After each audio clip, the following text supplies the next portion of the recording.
walioyapotosha na kuyafanyia talbisati. Na jambo hili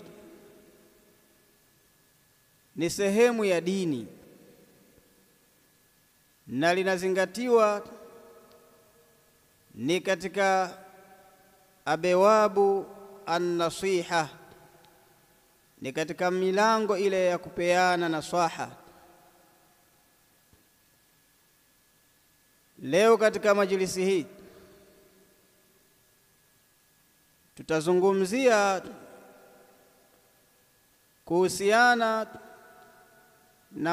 na maneno ambayo ameyazungumza mmoja katika walinganizi wa kisufi anayefahamika kama Shekhe Kusoma. Ni mtu wa Kenya. Bwana huyu alizungumza maneno fulani akiwa katika hadhara, miongoni mwa hadhara zao wanazozifanya, maneno ambayo yanahitaji kuwekwa sawa, kwa sababu ndani yake kuna talbis.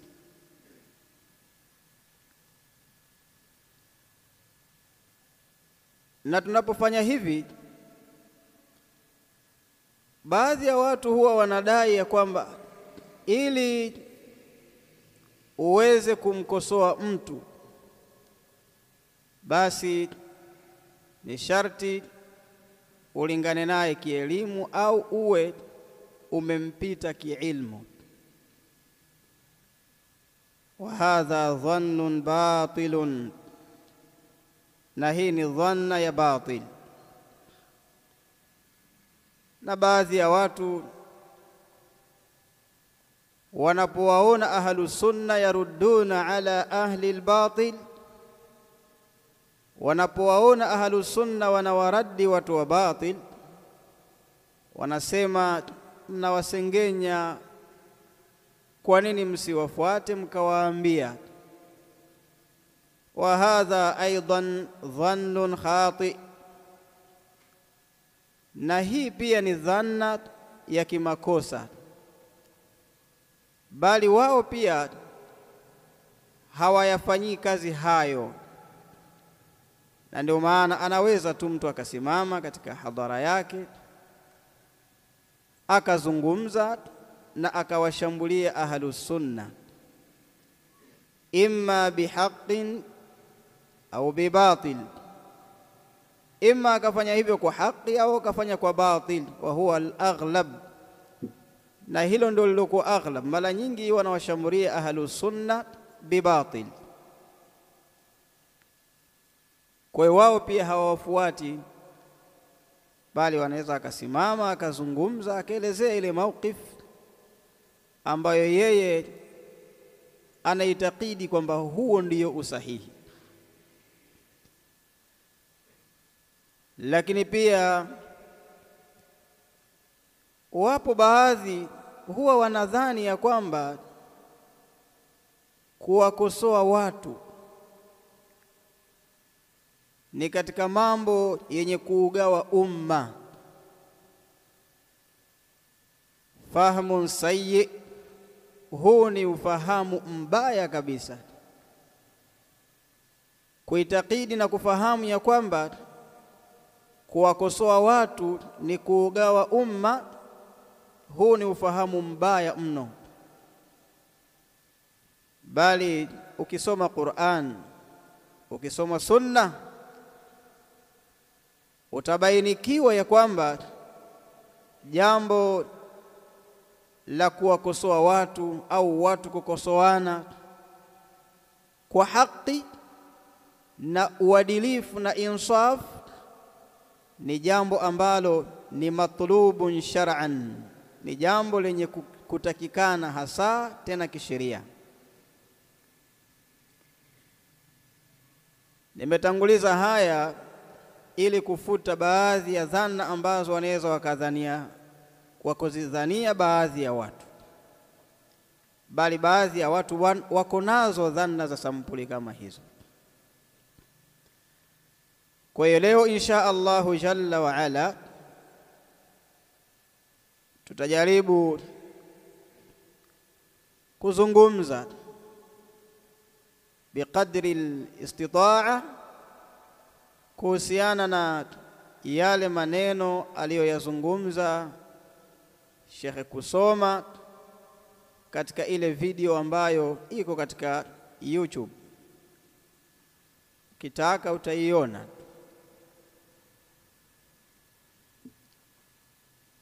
Katika kumjibu huyu bwana, kwa sababu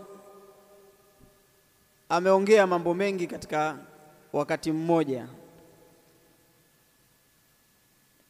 tunamdhania kwamba ni kwa sababu huenda makamu ilikuwa ni fupi na ndio maana akazungumza mambo mengi kwa wakati mmoja, lakini ujumla wa mambo ni kwamba aligusia jambo la ihdau athawabi ila almayit, thawabu alqurab au alqurbat, kuzitoa zawadi thawabu kwa maiti. Huo ndio ujumla wa maudhui ambao ameizungumza. Akawa amegusia jambo la kumsomea dua maiti. Hili naam ni jambo ambalo lipo, tena ni muttafaqun alayhi, ya kwamba maiti ananufaika na dua ambayo anayosomewa na kuombewa na ndugu zake Waislamu.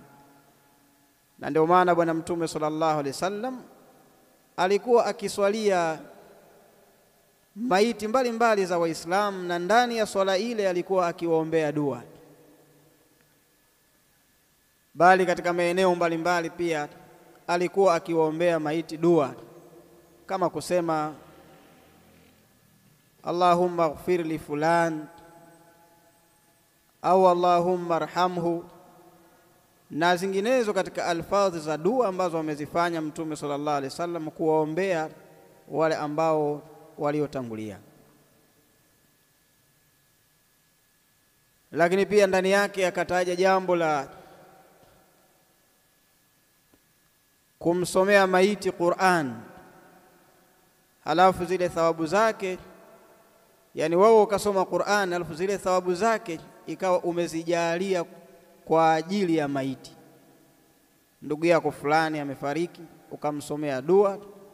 Au jambo hili la pili ambalo ameligusia, jambo la wewe kusoma Qur'ani halafu thawabu zake ukazitoa zawadi kwa yule ndugu yako aliyefariki. Akagusia na jambo la sadaqa na mambo mengi tu hapo akayazungumza Sheikh Al-Baghala. Lakini kiujumla akawa ameonyesha ishara za wazi kwamba wale wanaopinga jambo hili ni mawahabi. Mawahabi wao ndio wenye kupinga jambo hili. Lakini pia katika mazungumzo yake akawa ameashiria maneno ya wazi kana kwamba hao mawahabi hawana ilmu, sababu aliwasisitizia vijana someni. Nitayasoma baadhi ya maneno yake hapa, alafu tutayawekea taaliq biidhnillahi jalla wa ala. Alafu baada ya hapo tutazungumza maudhui kwa ujumla na mtazamo uliokuwa wasawa katika maudhui hii. Katika maneno yake huyu bwana amesema hivi, baada ya kutoa salamu, sababu alikaribishwa akasimama akatoa salamu, akasema, ndugu zangu, tumekutana katika wakati kama huu kuwakumbuka wazee wetu. Huu ni wakati mkubwa ambao tumefanya jambo kubwa ambalo ametuamrisha Mwenyezi Mungu. Haya ni maneno yake Sheikh Kusoma. Wa nahnu naruddu alayhi fanaqul, na sisi tunamjibu kwa kumwambia, kwanza kabisa sio sawa kusema jambo hilo amewaamrisha Mwenyezi Mungu. Yani si sawa kusema wao ule mkusanyiko walioufanya na kusoma Qur'ani kwa pamoja na kufanya dhikri kwa pamoja na kuomba dua kwa pamoja na mengineo, kusema ya kwamba ule mkusanyiko walioufanya ameuamrisha Allah subhanahu wa ta'ala, kama yeye mwenyewe alivyosema Mwenyezi Mungu, kusema hivyo si sawa. Kwa nini? Kwa sababu unaposema jambo hili ameliamrisha Allah, lazima tukutake wewe ushahidi ameliamrisha kwa dalili ipi. Na je, hivyo alivyoamrisha Allah jalla wa ala ndivyo nyinyi mnavyofanya? Na je, hivyo mnavyofanya nyinyi ndio vile vile alivyofundisha na kuelekeza Bwana Mtume Muhammadin sallallahu alayhi wasallam? Bila shaka jawabu ni kwamba ule mkusanyiko wa kuyafanya haya, kusoma Qur'ani kwa pamoja na kuzipeleka thawabu kwa maiti, kuomba dua kwa pamoja, na yale walioyafanya pale katika ule mkusanyiko kwa pamoja kama walivyofanya, mtindo ule kwa vile walivyofanya wao haja uamrisha Allah jalla wa ala, haja uamrisha. Na lau kama mtindo ule walioufanya wao ndio vile vile alivyoelekeza Allah jalla wa ala, basi angefanya hivyo Bwana Mtume Muhammadin sallallahu alayhi wasallam huwa wa ashabu, angefanya hivyo Bwana Mtume sallallahu alayhi wasallam yeye na maswahaba zake, kwa sababu wao ni asbaqun nas, ni watu ambao wenye kututangulia sisi katika mambo yaliyokuwa ya kheri. Kwa mujibu wa mkusanyiko ule na maelezo aliyoyatoa Sheikh Kusoma kwamba yale ameyaamrisha Allah jalla wa ala, hayo sio maelezo ya sawa. Kwa sababu kwanza haijawahi kutokea hata siku moja Bwana Mtume sallallahu alaihi wasallam akawakusanya maswahaba zake na yeye pia wakakusanyika pamoja, halafu wakaanza kufanya yale ambayo waliokuwa wakiyafanya wao, kuwakumbuka maiti zao kama alivyosema na kuwaombea dua maiti zao kama alivyosema huyu Sheikh Kusoma. Haijawahi kutokea Bwana Mtume sallallahu alaihi wasallam akajikusanya yeye na maswahaba zake wakaanza kuwakumbuka maiti zao na kuwaombea dua kwa mkusanyiko wa pamoja na kusoma Qur'ani kwa pamoja kama vile walivyofanya wao. Jambo hilo lam yarid anin nabii sallallahu alayhi wasallam, jambo hilo halijathibiti kwa Bwana Mtume Muhammadin sallallahu alayhi wasallam.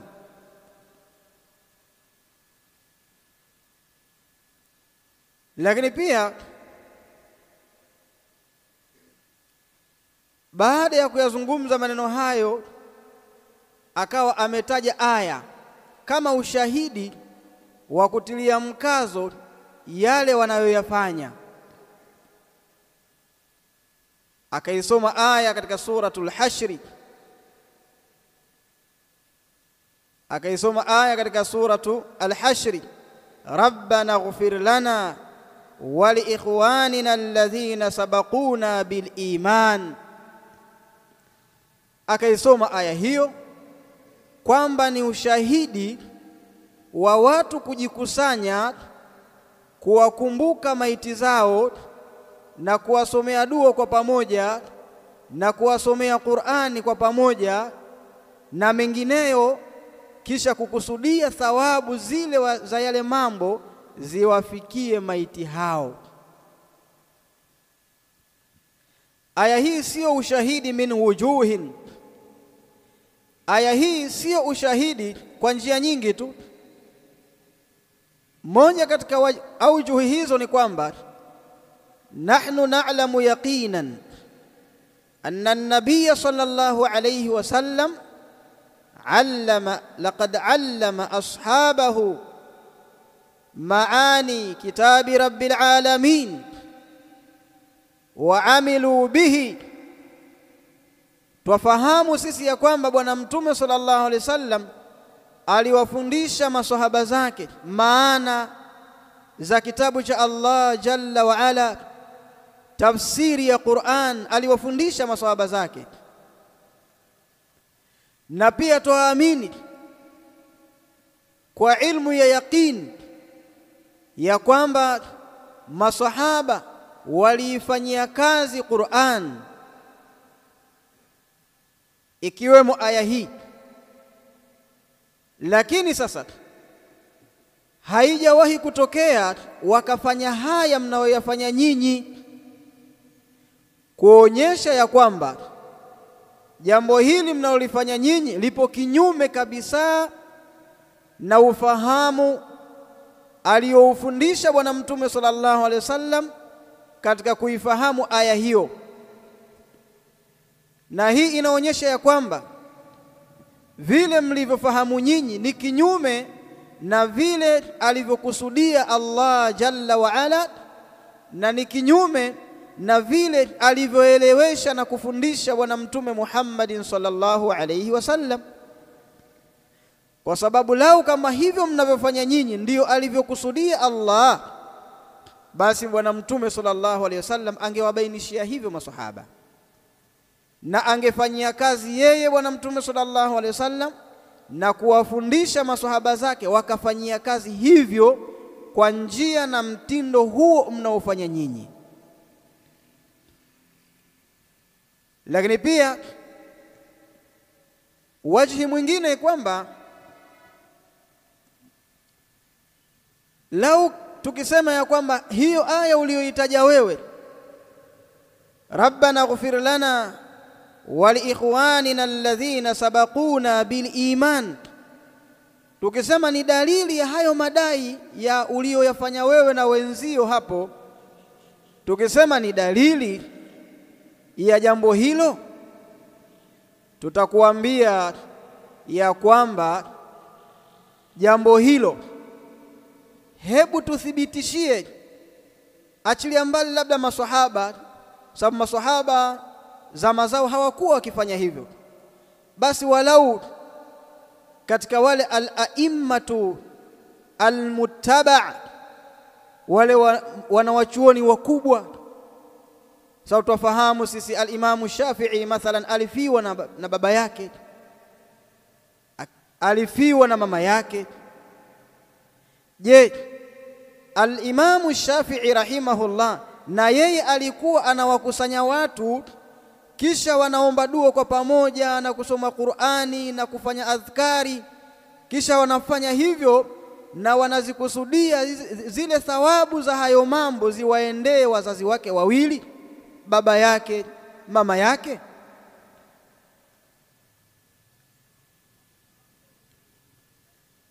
Kwa hiyo aya hii shekhe kusoma sio ushahidi wa huo mkusanyiko mlioufanya nyinyi wa kufanya hitma au kufanya hilo jambo mlilolifanya nyinyi kwa pamoja, na lau ingekuwa aya ni ushahidi, basi ingenukuliwa kwa bwana mtume Muhammad sallallahu alaihi wasallam na maswahaba zake na al-a'immatu al-mu'tabarin, wangenukuliwa wakifanya hivyo mnavyofanya nyinyi. Kwa hiyo madai yako ya kusema ya kwamba hivyo ndivyo alivyowaamrisha Allah ni madai yasiyokuwa ya sawa, na kuitumia kwako aya hiyo kama ushahidi ni istidlalun fi ghairi mahalli, ni kutoa ushahidi pasipokuwa mahala pake. Mtu anaweza kusema ya kwamba kwani lazima jambo hilo liwe limefanywa na as-salafu salih kwa mtindo kama huo na namna kama hiyo? Aljawabu naam.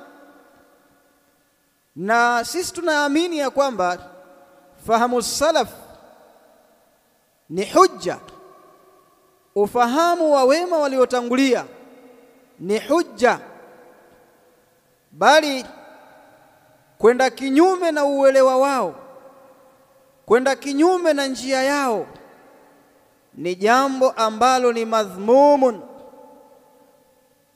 ni jambo ambalo lililosemwa vibaya fi kitabi rabbil alamin, ndani ya kitabu cha Mola wetu mlezi, pale aliposema kwanza katika aya iliyokuwepo katika suratu At-Tauba, Allah jalla wa ala ameeleza pale was-sabiquna al-awwalun min al-muhajirin wal-ansar, na wale waliotangulia wa mwanzo min al-muhajirin wal-ansar, ambao ni muhajirin wakiwemo muhajirin na ansar, walladhina tabauhum biihsanin. Taammalu hadhihi al-aya, hebu izingatieni aya hii. Allah jalla wa ala akasema walladhina tabauhum biihsanin, na wale waliowafuata wao kwa wema. Radiyallahu anhum, Allah amewaridhia watu hao. Kwa sisi tuliokuja baadaye, ili tuingie katika kuridhiwa na Allah jalla wa ala, lazima tuwe tumefuata njia ya wema waliotutangulia. Na tunaposema wema waliotutangulia ni hao waliowataja Allah jalla wa ala, masahaba wa bwana mtume sallallahu alayhi wasallam. Idhan ittiba'u sabili haula, kufuata njia ya watu hao ni jambo ambalo ni matlubun shar'an, ni jambo ambalo linalotakikana kisheria.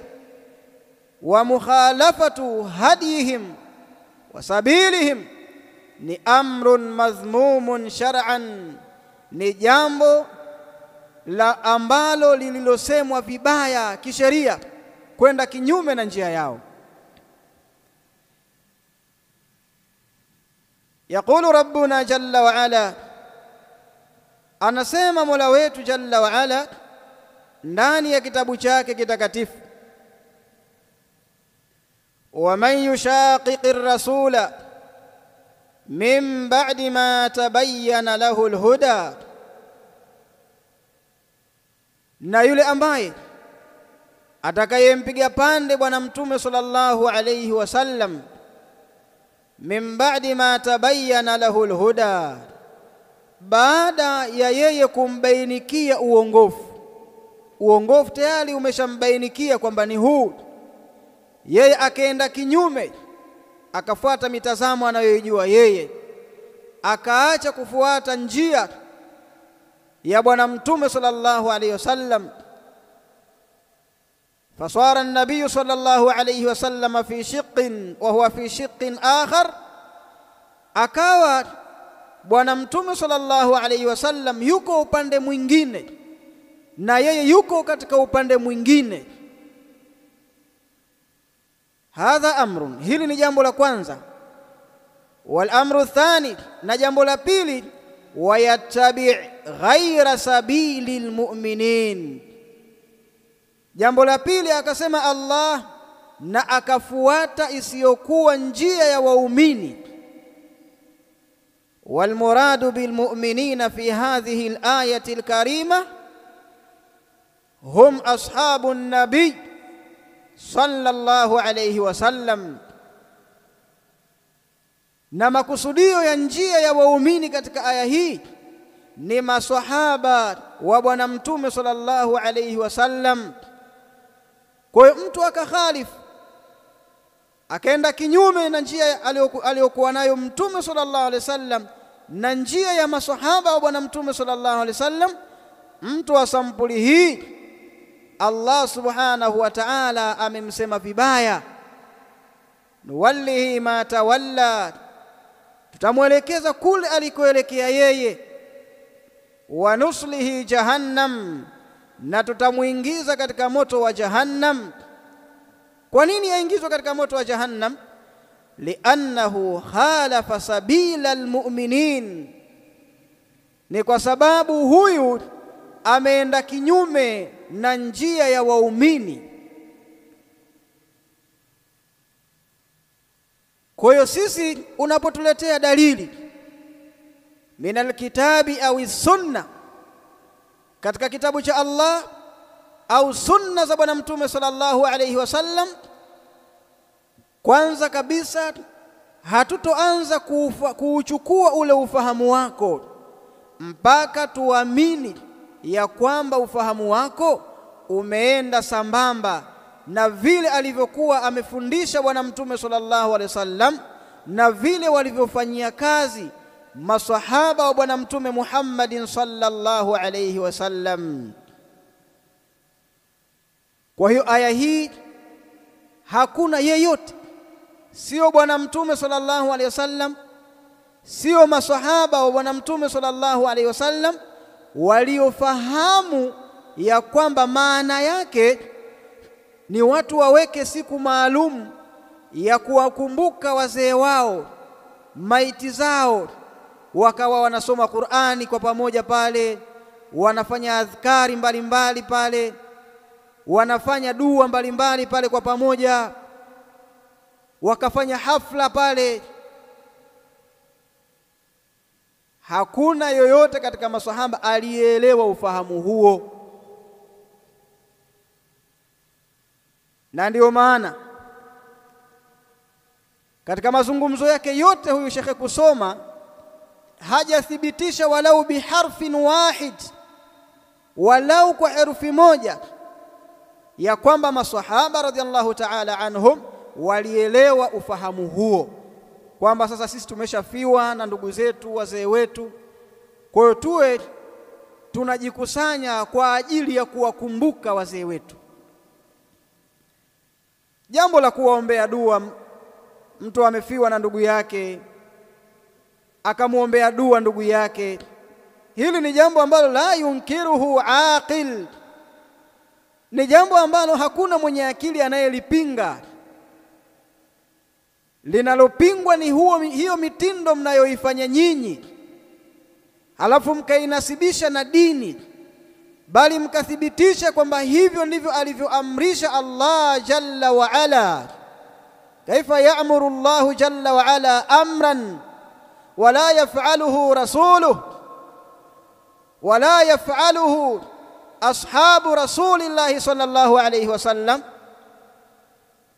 Vipi Allah aamrishe jambo kisha jambo hilo eti asilifanye mtume wake Muhammad sallallahu alayhi wasallam kwa mtindo huo? Maswahaba wa mtume Muhammad sallallahu alayhi wasallam wasilifanye kwa mtindo huo. Vipi litakuwa jambo hilo limeamrishwa na Allah? Bila shaka huku ni kumtia dosari mtume wa Allah, ya kwamba kuna baadhi ya amri Allah ameziamrisha halafu yeye alizificha. Huku ni kuatia dosari maswahaba wa bwana mtume sallallahu alaihi wasallam, ya kwamba wao kumbe walifundishwa kwamba wawe wanajikusanya kwa ajili ya kuwakumbuka maiti zao na kuyafanya mambo hayo kwa pamoja kama mnavyofanya nyinyi, ni kuwatia dosari masahaba kwamba kumbe bwana mtume amefundisha na wao hawajafanyia kazi, bali ni kuwatia dosari katika uelewa kwamba kumbe aya imeelezea hivi na hayo ndio maamrisho ya Allah, halafu wao wamefanya kinyume wote. Kaifa yakunu hadha, vipi linawezekana jambo hili? Kwa hiyo maneno aliyoyazungumza Sheikh Kusoma ni maneno ambayo hayana ushahidi la min alkitabi wala min as-sunnah, hayana ushahidi si katika Qur'an wala sunna za bwana mtume Muhammadin sallallahu alayhi wasallam. Kivipi? Sisi tunafahamu historia iko wazi. Alifiwa bwana mtume Muhammadin sallallahu alayhi wasallam na wake zake akiwemo Khadija, na alikuwa anampenda mno mke wake radhiallahu ta'ala anha. Alifiwa bwana mtume sallallahu alayhi wasallam na watoto wake akiwemo Ibrahim na wengineo katika watoto. Alifiwa bwana mtume sallallahu alayhi wasallam na ndugu zake akiwemo Hamza na wengineo katika ndugu zake, lakini haijawahi kuthibiti kwa bwana mtume sallallahu alayhi wasallam ya kwamba ilikuwa imma ikifika 40 au ikifika 3 au kila mwaka anawakusanya masahaba zake ili wayafanye mambo hayo, wafanye hitma kama mnavyofanya nyinyi. Sasa ikiwa bwana mtume sallallahu alaihi wasallam alifiwa na haja yafanya haya, na sisi tumeshikilia katika ile njia ambayo aliyokuwa nayo mtume wetu Muhammadin sallallahu alaihi wasallam, maadamu yeye hajafanya na sisi hatufanyi, na huo ndio usawa na ndio usahihi, kwa sababu hiyo ni ibada, na ibada haitambuliki kwa hisia. Ibada haitambuliki kwa mawazo na rai za watu. Kwani wewe Sheikh Kusoma haujui ya kwamba ulamaul usul yaqulun al-aslu fil ibadat at-tawaqquf? Haulijui hilo Sheikh Kusoma, ya kwamba wanawachuoni wa usulul fiqh wanasema ya kwamba asili katika ibada zote ni at-tawaqquf, ni kusangaa. Kwa maana hauruhusiwi wewe kufanya ibada yoyote isipokuwa kwa dalili, kuanzia kaifia, kuanzia idadi na mengineyo. Hauruhusiwi kuyachomeka wewe katika ibada isipokuwa bidalilin min kitabillah wa min sunnati rasulillah sallallahu alayhi wasallam, bal wa bifahmi ashabi rasulillah sallallahu alayhi wasallam. Haufahamu msingi huu Sheikh Kusoma? Sasa vipi unataka utuambie kwamba hiyo ibada ipo kisheria na ina dalili katika Qur'ani na ina dalili katika sunna, lakini tunaporejea hatuoni amali, hatuoni kwamba mtume sallallahu alaihi wasallam amefundisha hivyo wala amefanyia kazi hivyo, hatuoni kwamba maswahaba zake walimuelewa hivyo wala walifanyia kazi hivyo. Sasa vipi litakuwa jambo hilo ni katika ibadati?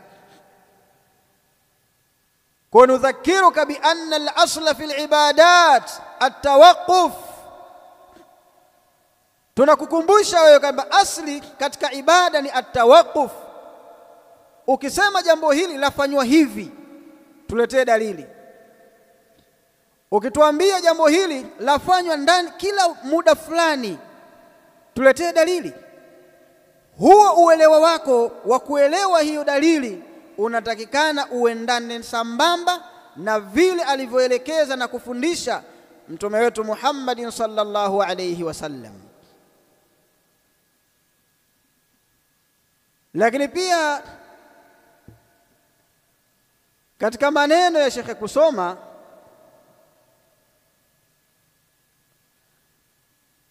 akawa amesema hivi,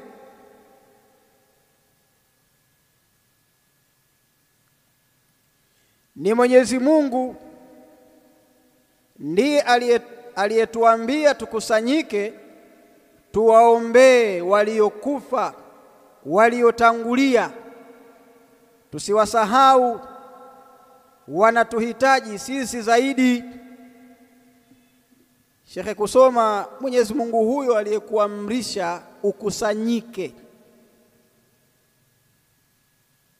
ina maana amekuamrisha wewe na hajamwamrisha mtume wake sallallahu alaihi wasallam awe anakusanyika? Ina maana Sheikh Kusoma, Mwenyezi Mungu aliyekuamrisha katika hiyo aya uliyoitaja ukusanyike, amekupendelea wewe tu hiyo kheri na hicho kikundi cha wenzio masufi, kwamba muwe mnakusanyika muwaombee ndugu zenu. Naombeni mzingatie maneno, jambo la kuwaombea ndugu zetu waliotangulia mbele ya haki dua, hilo halipingwi.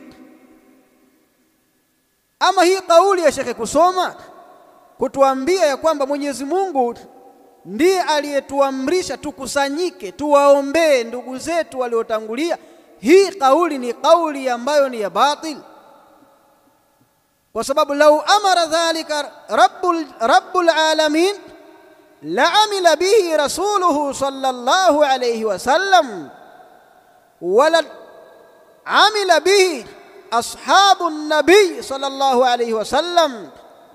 Lau kama ni jambo limeamrishwa kwa mtindo huo eti tukusanyike, angefanyia kazi mtume sallallahu alayhi wasallam, wangefanyia kazi masahaba zake. Kwa hiyo kauli yako ya kusema eti Mwenyezi Mungu ndiye aliyewaamrisha kufanya hivyo, hiyo ni kauli ya batil, ni kauli ambayo haiko sawa.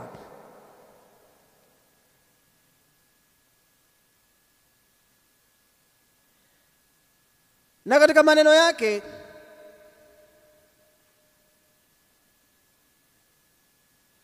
akawa ametaja hadithi inayojuzisha haya mambo ya hitma haya kwa ufahamu wake Sheikh Kusoma, kwamba eti hadithi hiyo ni dalili ya mikusanyiko ile ya hitma. Akazungumza kwa mbwembwe nyingi, rejea katika Sahihul Bukhari namba fulani, sijui Fathul Bari mjalladi fulani namba fulani ya hadithi. Sheikh Kusoma, hizo mbwembwe hazina maana yoyote kama ukiwa umesimama katika batil. Akaitaja hadithi, hebu tuitazame hii hadithi alafu tuangalie, je, ndani ya hii hadithi kuna ushahidi kama anavyodai Sheikh Kusoma? الحديث أخرجه الإمام البخاري رحمه الله. حديثه ameipokea al-Imam al-Bukhari rahimahullah kwa sanadi yake mpaka kwa sahaba Abdullah ibn Abbas an ibn Abbas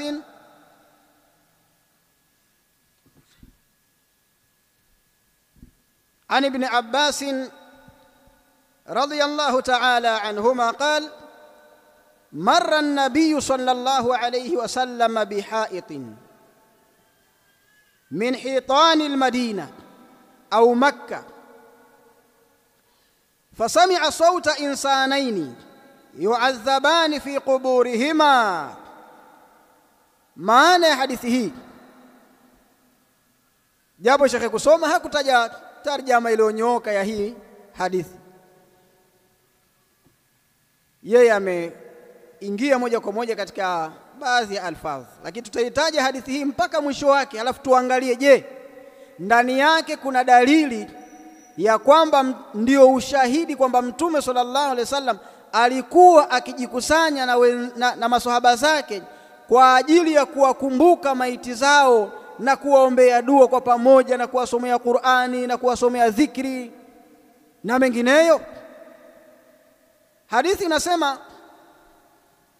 kutoka kwa Abdullah ibn Abbas radhiyallahu ta'ala anhuma قال amesema marra an-nabiy sallallahu alayhi wasallam bihaitin, alipita bwana Mtume sallallahu alayhi wasallam kulipita bustani fulani, min hitani al-Madina, katika mabustani ya Madina au Makka au Makka, shakurawi.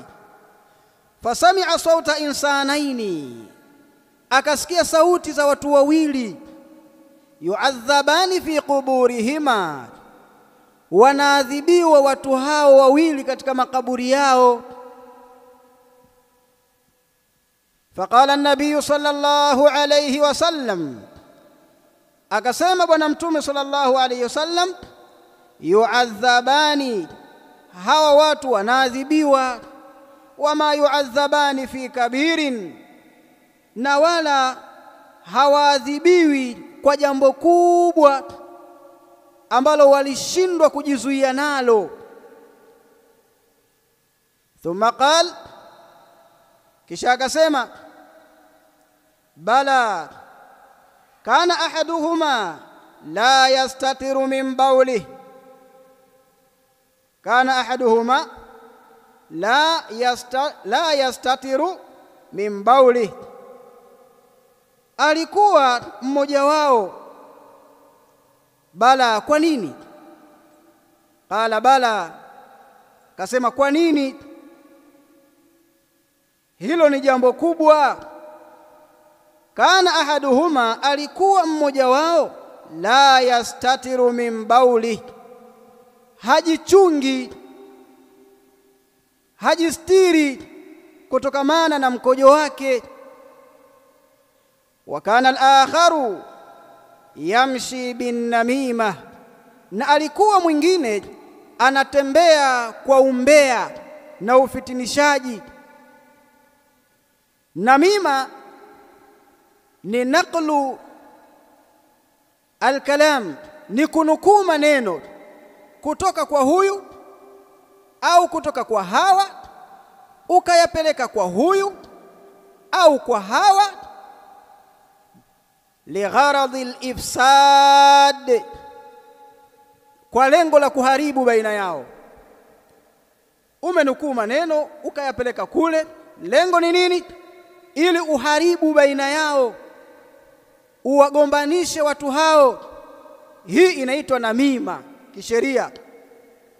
Thumma daa, kisha bwana Mtume sallallahu alaihi wasallam akaitisha bijaridatin, akaitisha kumbi la mtende. Fakasaraha kisratain, lile kumbi la mtende akalipasua vipande viwili. Fawadaa ala kulli qabrin minhuma, akaweka katika kila kaburi katika makaburi hayo mawili, kisratan, tawi moja, kumbi moja la mtende. Faqila la, akaulizwa, ya Rasulullah, lima fa'alta hadha, ewe mjumbe wa Allah, kwa nini umefanya jambo hili? Qala, akasema, la'allahu an yukhaffafa anhuma ma lam taibasa, huenda wakakhafifishiwa, wakapunguziwa adhabu muda wa kuwa hayajakauka haya matawi mawili, au ila an yaibasa, au mpaka yatakapokauka. Ukitazama hadithi hii hauoni ushahidi hata kwa mbali unaothibitisha ya kwamba Bwana Mtume sallallahu alaihi wasallam, kwa sababu wale watu walikuwa wanaadhibiwa, kwa sababu yeye amepata yakini kwamba wanaadhibiwa. Kwa hiyo bila shaka haya mnaoyafanya nyinyi ndio angeyafanya zaidi Bwana Mtume sallallahu alaihi wasallam.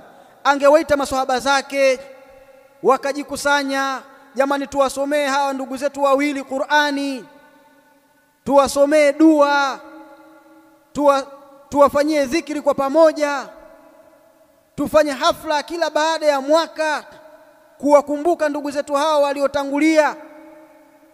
Bila shaka ushahidi wa hadithi hii ungekuwa uko hivyo. Ushahidi kama ingekuwa ni jambo ambalo laendana na hayo mnayoyafanya nyinyi, ushahidi uliokuwemo ndani ya hadithi hii ingekuwa mngetuambia ya kwamba baada ya pale Bwana Mtume sallallahu alaihi wasallam aliwakusanya maswahaba zake wakayafanya kama hayo mnayoyafanya nyinyi. Hapo ndio tungesema ya kwamba hadha alhadithu, hadithi hii ni hujjatun, ni dalili ala fi'likum, juu ya kitendo chenu mnachokifanya. Ama kuisoma hadithi hii kisha ukaja kutuambia jambo lingine ambalo wala halijatajwa katika hadithi hii, hiyo inakuwa ni qiyas. Hiyo inakuwa ni qiyas, kwa sababu alichofanya Mtume ni kingine na nyinyi mnafanya jambo lingine. Kwa hiyo shekhe, kusoma hadithi hii sio ushahidi, sio dalili ya hiyo mikusanyiko yenu mnayojikusanya kwa ajili ya hitma, kwa ajili ya kufanya hayo mnayoyafanya hapo. Hadithi hii sio dalili juu ya jambo hilo.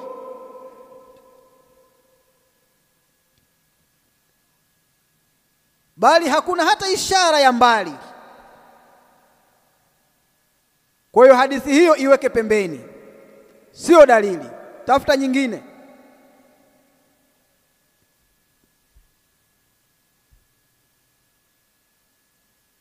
Lakini Shekhe kusoma, Allah muongoze, akataja maneno mazuri sana, ni haqqun urida bihi albatil. Akazungumza maneno mazuri ambayo maneno yale ni haki, lakini pamekusudiwa kwa maneno yale batil. Akasema kwa sababu hii ni hadithi ya Mtume sallallahu alaihi wasallam, kwa akatoa maelezo kwa pale kwamba hii hadithi hatuwezi kuielewa, kwa hiyo lazima tuangalie wanawachuoni.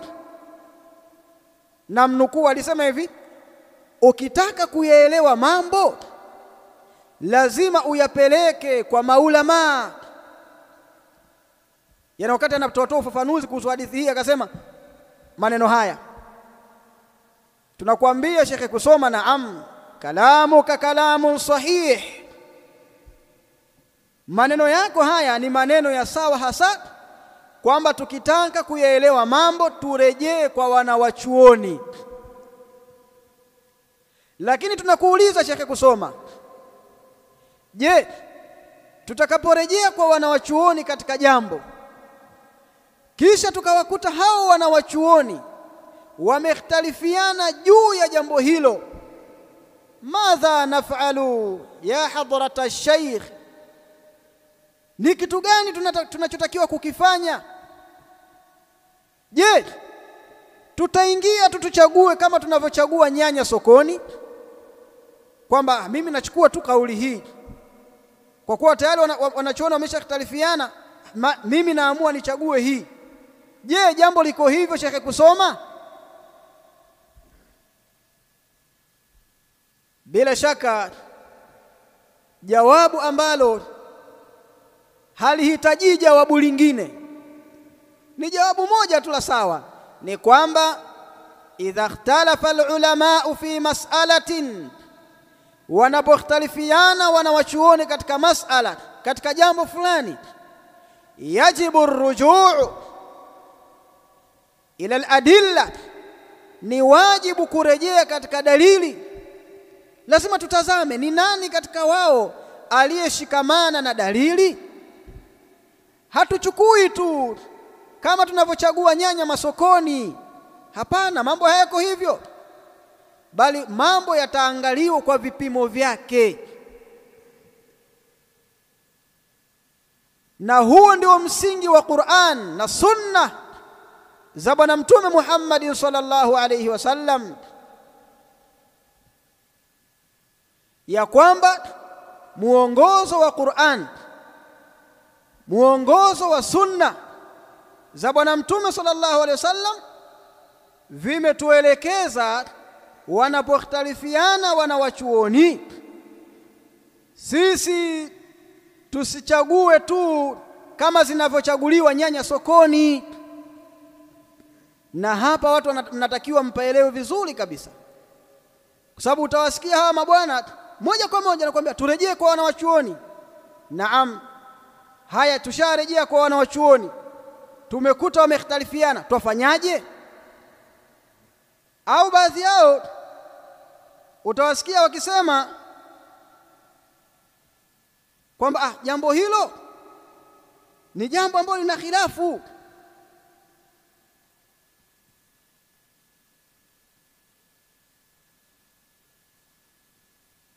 kana kwamba wanataka waashiria kwamba jambo likishakuwa na khilafu wewe chagua tu. Na hii ni kauli ya kimakosa na ni uelewa wa kimakosa, bali pia hapa tunatakiwa kutoa tambihi. Uelewa kama huu unatakiwa kana kwamba unataka kuzalika kwa baadhi ya vijana ambao baadhi yao alhamdulillah rahu raihata sunna wasalafia, tayari wameshaipata ile harufu ya sunna na salafia, kwamba wakiona kwamba jambo wanawachuoni wa ahlu sunnati wamekhtalifiana katika jambo hilo, kana kwamba sasa na wao wanaona kwamba maadamu wameshakhtalifiana basi hakuna haja ya kuanza kuzozana. Huo ni ufahamu khati'un, ni fahmun khati'un, ni ufahamu wa kimakosa, tena wa kimakosa hasa. idha ikhtalafa alulama fi mas'alatin yajib an yunzara ila ad-dalil, wanawachuoni wakikhtalifiana katika mas'ala inapasa kutazamwa katika dalili.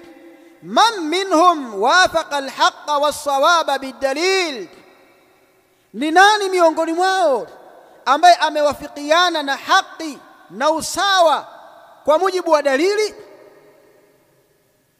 Hivyo ndio masala yanavyotakana, na ndio maana Allah jalla wa ala ndani ya kitabu chake kitakatifu akawa ameutoa mwongozo huo, mwongozo wa kurejea katika kitabu cha Allah subhanahu wa ta'ala. fa in tanaza'tum fi shay'in, yani fi shay'in min amri dinikum, mtakapo khitalifiana, mkatofautiana, mkazozana. fa in tanaza'tum fi shay'in, mkizozana katika jambo lolote, yani min amri dinikum, katika jambo la dini yenu. Je, Allah amesema tu kila mtu achukue mtazamo wake? La, Allah jalla wa ala akasema farudduhu ila Allahi war rasul,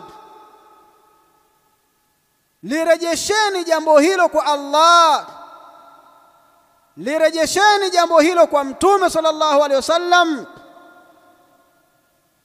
Kwa hiyo Allah subhanahu wa ta'ala hajawataka maswahaba wakizozana katika jambo kila mmoja achukue mtazamo wake, bali amewataka wanapozozana katika jambo walirejeshe jambo hilo, waurejeshe mzozo wao katika kitabu cha Allah, ila Allah, yani ila kitabih, kwa Allah maana yake katika kitabu cha Allah. Na aliposema war rasuli, na jambo hilo lirejesheni kwa Mtume sallallahu alaihi wasallam, makusudio ila rasuli fi hayatihi wa ila sunnatihi ba'da mamatihi. Lirejesheni kwa Mtume sallallahu alaihi wasallam, mkamuulize wakati alivyokuwa hai. Nendeni bwana Mtume sallallahu alaihi wasallam, tumekhtalifiana katika hili, huyu ameona hivi na mimi nimeona hivi, famal hukmu ya Rasulullah, nipi hukumu ya sawa katika jambo hili? Lengo la kurejea kwa Allah na mtume wake ni ili washikamane na usahihi, sio kila mtu ashikilie tu pale aliposhika yeye. Kwa haya ndio maelekezo ya bwana Mtume sallallahu alaihi wasallam, na haya ndio maelekezo ya Allah jalla wa ala, na hayo ndio maelekezo aliyoelekeza bwana Mtume sallallahu alaihi wasallam fi sunnatihi, katika sunna zake. Ilikuwa watu wanapokhtalifiana katika jambo, bwana Mtume sallallahu alaihi wasallam hawaambii tu kwamba wewe upo sawa na huyu uko sawa basi. Usahihi lazima upatikane na ujulikane. Kwa hiyo unapotuambia shekhe kusoma ili tuyaelewe mambo haya, turejee kwa ulama, tunakuambia kauli yako ni ya sawa, turejee kwa hao ulama wanasemaje. Lakini tunakuachia swali, unatakiwa utuletee jawabu. Haya, je, tukirejea kwa hao ulama tukawakuta wamekhtalifiana katika jambo, tufanyeje? Utuletee jawabu katika swali hili. Ndugu zanguni, usahihi wa mambo ni kwamba wanawachuoni ni hum bashar,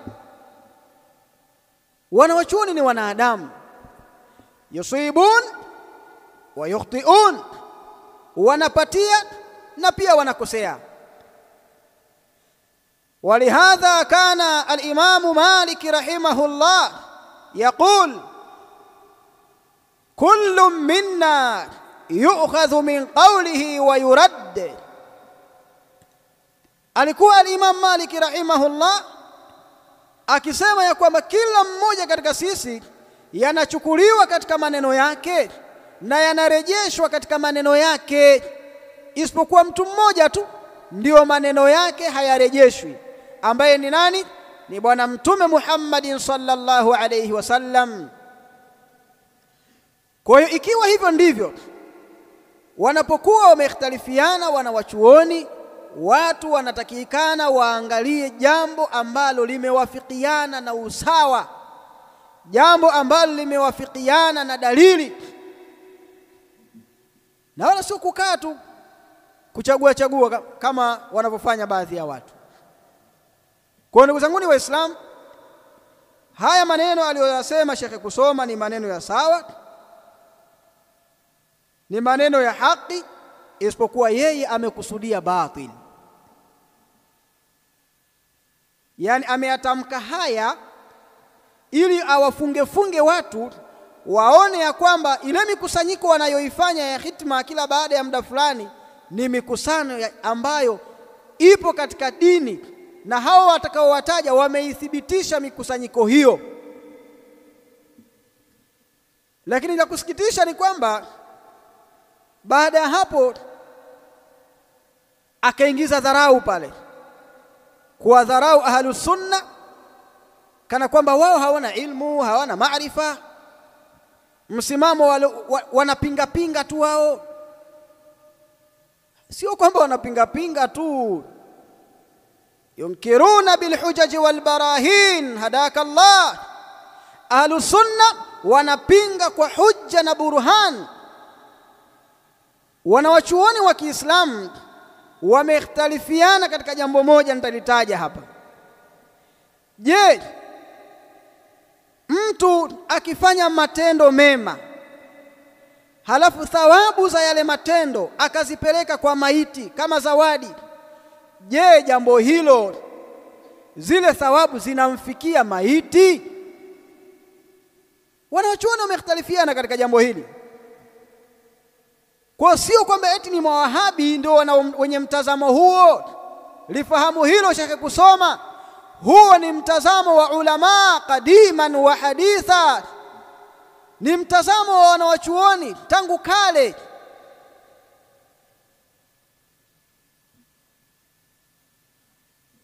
Miongoni mwa wanawachuoni aliyowataja ni al-Imam an-Nawawi,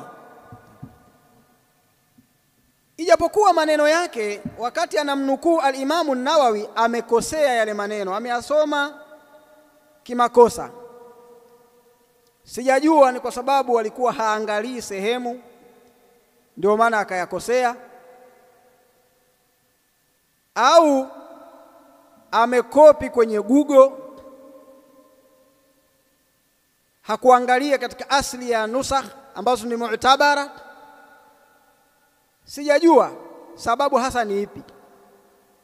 Siwezi kusema kwamba ni kwa sababu hana vitabu, siwezi kusema hivyo kwa sababu naamini bila shaka sharhi ya Sahihi Muslim anayo, naamini pia hiyo Fathul Bari anayo, naamini namdhania kheri hivyo, lakini vile ulivyoyasoma sivyo alivyosema hivyo, hajaandikwa hivyo Shekhe kusoma. Na hii ni tambihi kwako, unapokuwa unanukuu basi nukuu kama yalivyo.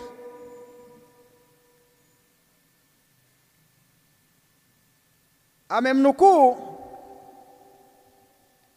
al-Imam an-Nawawi rahimahullah sababu alizungumza kwa madaha mengi pale. Haya mambo tunayoyafanya, kumsomea maiti Qur'ani thawabu inamfikia maiti, akajumlisha na mambo mengine mengi pale. Anataka wafanye wale waliohudhuria waelewe ya kwamba wanaolipinga jambo hilo ni mawahabi, kwamba Qur'ani haimfikii maiti, wanaopinga ni mawahabi.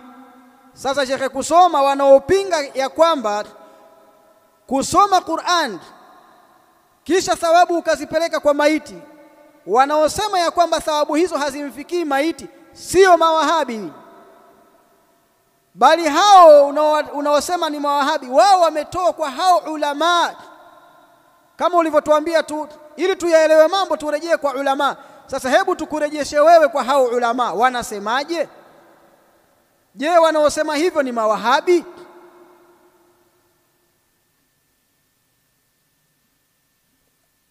Kwanza acha niasome maneno ya Shekhe kusoma alivyokuwa anayasoma. Yeye kasema hivi,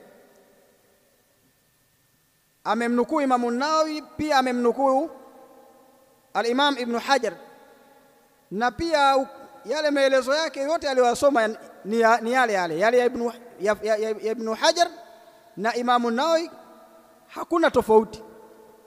Amesema hivi, amesema Imam an-Nawawi, fa idha kana al-mayit yukhaffa